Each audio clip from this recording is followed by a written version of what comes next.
Dans cette vidéo, je vous présente un jeu que j'ai créé en mixant en fait des jeux Tiagi et des jeux Funny Learning que j'ai intitulé Le Mix, que je vous ai présenté comme une fiche d'activité Funny Learning.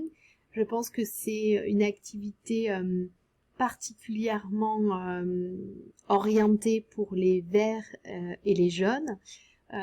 Prévoir un temps de 45 minutes.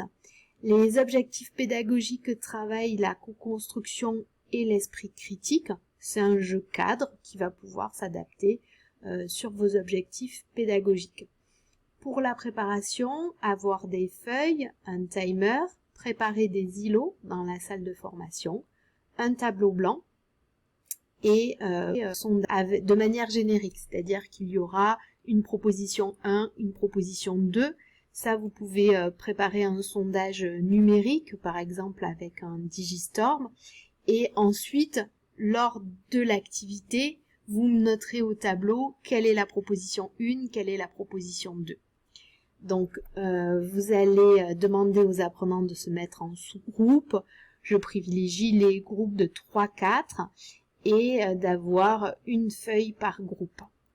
Vous allez tout d'abord donner une consigne de to be or not to be, donc l'inverse de ce que vous souhaitez créer. Par exemple, si je forme des formateurs, je pourrais leur demander que faut-il faire pour endormir ces apprenants en moins d'une heure de formation. Donc là, ils ont 10 minutes pour faire le maximum de propositions. Ensuite, vous allez faire tourner les feuilles des groupes.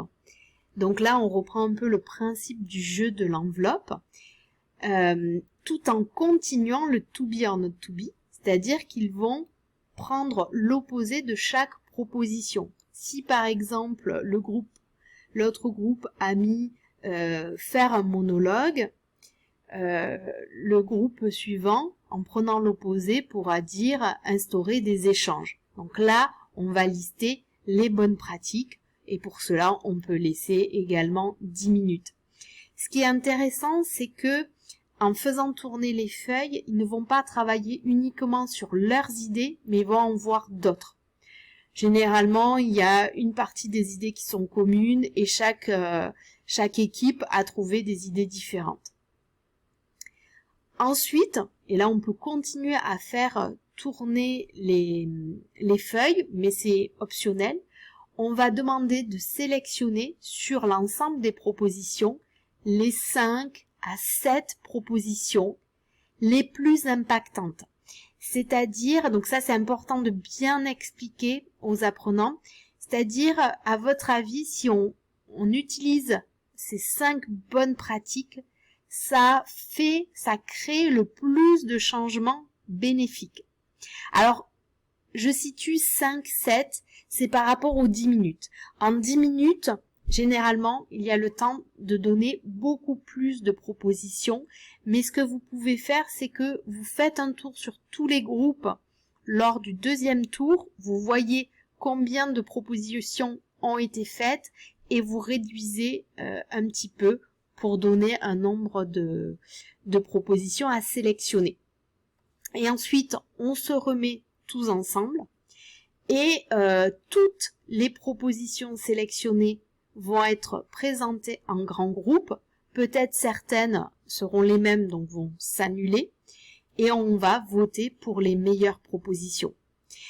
J'ai pu faire ce principe de jeu en distanciel, donc il s'adapte très bien en distanciel.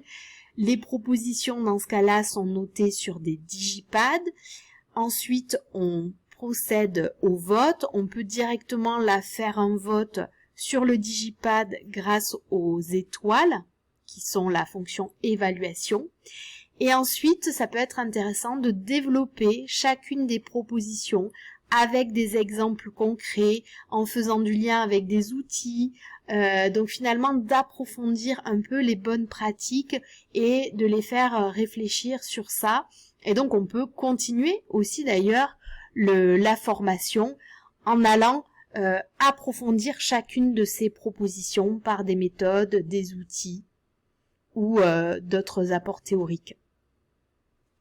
Donc c'est vraiment un bon outil qui peut permettre de démarrer un sujet, qui peut aussi arriver en clôture pour une synthèse globale, mais en maintenant les apprenants très actifs. Et ça peut être intéressant quand il y a des niveaux différents parce que par ces différentes étapes, il va y avoir une homogénéisation des idées, des points de vue, du lien avec les outils.